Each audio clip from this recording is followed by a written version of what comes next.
2011 is over, almost. This list is also almost over. It's now time for number 15 to number 1 on the Album of the Year list for 2011. Metal strictly only on this one. And let's go with number 15. Search Rising by Amon Amarth. You wouldn't think me to be a guy that would really like Amon Amarth as much as I did, but this album was exquisite. This album had a lot of magnificent tracks to it, and this is a band that has always really delivered very, very well. Did a review on this, did very, very well. A lot of you guys came out, a lot of you guys subscribed based on that review. I thank you for that. But if you guys out there who are new ever since that video came out, past 8 months or so, definitely check out the album if you haven't already. It's definitely one that is worth reckoning. Number 14, Arch Matheos with Sympathetic Resonance. Basically, all I have to say here is Old Fate's Warning is back. Old school, 1980s, Fate's Warning is back, and I fucking love it. This album is glorious, and it also starts off what you would consider to be the second great trend of this year, and that would be progressive music. Number 13, Machine Head Unto the Locust. A lot of you are going to be like, 13? 13? Believe me, this is stacked. This is really fucking stacked. Unto the Locust, the great follow-up to the Blackening, and this is an album that a lot of people said really fell short as far as the album was concerned compared to the Blackening, and I'll be honest, whenever the Blackening came out, it wasn't my album of the year for that year. It's not my album of the decade. All those accolades that have been given to it, I do not mirror. However, it's a great album. I love that album. It was an album I was, more than willing to shoot a review for, and the same thing was true for this one. I shot a review for it, and I really enjoyed the record. I really enjoyed the process. There's just 12 others that are better. And let's get to the 12th one. Number 12, Epic by Fen. This is a newcomer, and this is awesome. I really like this band a lot. I think that this has a lot of Agalloch written all over it, and Agalloch is, of course, one of my favorites. So this is a style that definitely suits me. And, of course, we didn't have a new Alcest release this year, which is not going to be until early 2012. Uh-oh, Nightwish is already in trouble. Watch the previous video to get that joke. But at any rate, this album is just a lavish masterpiece. I really enjoy this. There are newcomers to this list, however, I don't think that they're a band that's going to be leaving it anytime soon. I really like this album. I did a review of it, and if you guys don't know who Fen is yet, I know a lot of you guys have really been mentioning the name, so I think a lot of you might, but if you don't, then check them out. Very, very good band. Deserve a lot more followers than what they have right now.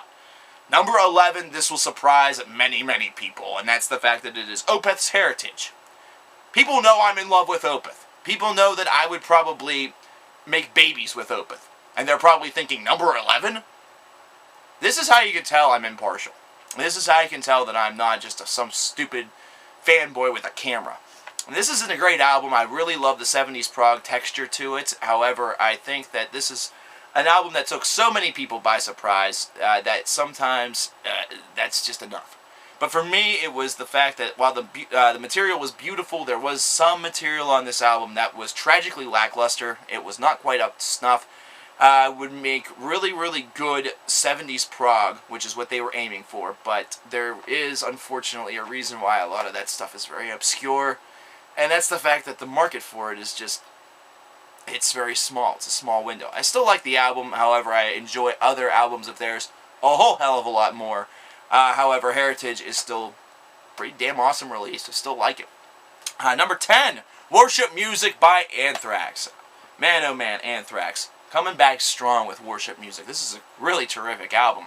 I did a review of it, and I said that maybe there was some material in here that was just kind of it wasn't exactly glorious material, it was just kind of average. Well, I listened through this stuff again, and you know what? The magic's just started to replicate itself onto me. I really, really like this a lot, and I've been, ever since then, I've been listening to a lot of Anthrax on old cassette tapes in my car and stuff like that, I've just been really enjoying their past discography as well as this new album. Both, this is a great representation of what Anthrax is able to do whenever they couple the old school and the new school philosophies, and I like it. I like it a lot. Number 9, Deconstruction by Devin Townsend.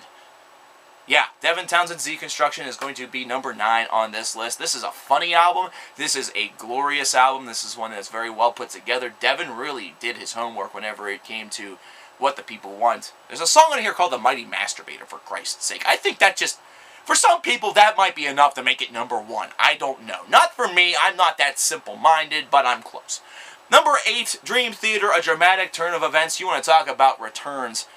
They dropped Mike Portnoy, they got Mike Mangini, they released a dramatic turn of events, and it's number 8 on the CKN list. So this is a great release. Man, this band sounds rejuvenated. They sound really, really good on this release, and I just really enjoyed it. I did a review on it. You guys should check it out. Very, very good album, I must say. Taking us to number 7's Iconoclast by Symphony X. Speaking of great albums, this is an album that was neck and neck with another album for Album of the Year during the summer months. And this album is certainly worthy. This is a 2-disc set. You're going to want the 2-disc set, ladies and gentlemen. Don't settle for the single disc. The 2-disc set's where it's at. Tons of great tracks, soaring vocals, tremendous guitar solos, arrangements out the wazoo. We're talking just epic choruses. This is great stuff. Great stuff. Symphony X has definitely reached their pinnacle, and they can only continue to be amazing from here. Not that they weren't before. Number 6. It's not quite divisible by 6, but it's close. 13 by Megadeth. Math jokes. Funny stuff. This is a great release, too. I really enjoyed Megadeth's 13. Amazing thrash metal soloing. Thrash is one of Thrash's highest contributors this year, and just magnificent return for Dave and the boys. Some people may disagree, but I love this album. I eat this shit for breakfast, lunch, and dinner, and yeah, that thing. Anyways, number 5, Ghost by Devin Townsend. This was the number 1 album at the turn of the midsummer. And it doesn't necessarily mean that the top 4 have come from after that. So, anyways, very, very soft album, very progressive album, very relaxing album. This is an album that's straight from Devin Townsend's heart, as opposed to being from Devin Townsend's penis, like Deconstruction was. So this is just awesome. I like this. I'm eagerly anticipating the sequel. Definitely check out this record, and definitely check out the review for this record, because I went very philosophical on it. That was kind of weird. Number 4, Mastodons the Hunter. A lot of you thought this was going to be number 1. Love this album, but not quite number 1. This is great stuff. I really enjoy it. I love the fact that Mastodon can take a slight sonic turn of direction and still create fantastic music, so great job to them. I really don't have to say much else. Number 3 is a newcomer, Born of Osiris with the Discovery. Wow. God, do I love this album. This album's fantastic. It was released earlier this year. It's one of those albums where you take a look at it, you look at the back, and you think, oh man, 15, 16 tracks, this is going to suck. Nope. Each and every song is packed with something different.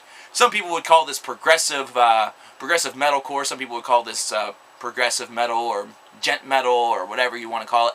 I tell you what I call it. Born of Osiris, The Discovery, and I call it awesome. Number 3 on the list. Number 2, almost but not quite, Grace for Drowning by Steven Wilson. The beauty on this double disc is just absolutely enrapturing. I love it. I could die to this and I would be A-okay with death. Deformed to Form a Star, candidate for Best Song of the Year. Just absolutely love it. Has inspired me countless times to do some writing, to do some thinking, and got me through a rough period that I suffered back in September. So thank you to Steven Wilson for releasing this magnificent album. It is number 2, which means who is number 1? Who has made it to number 1? Well, I have to say this. The BCS and CKN have something in common now, finally.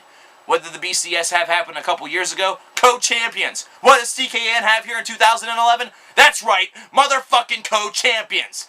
We have 2 number 1s. I couldn't decide, so I'm just going to say it's both of them. You have a problem with that? Fuck off.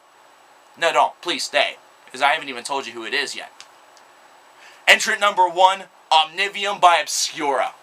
Beautiful, amazing disc that came out back in March. Oh my god, this album's so good. I can't... The opening notes of this release just tell the fucking tale. You are going to go on a thrill ride, a journey. This is reminiscent to hearing the opening numbers, the opening tones of Symbolic by Death. I knew from the minute that I heard that this album was going to be great, and it did not disappoint. Number 1!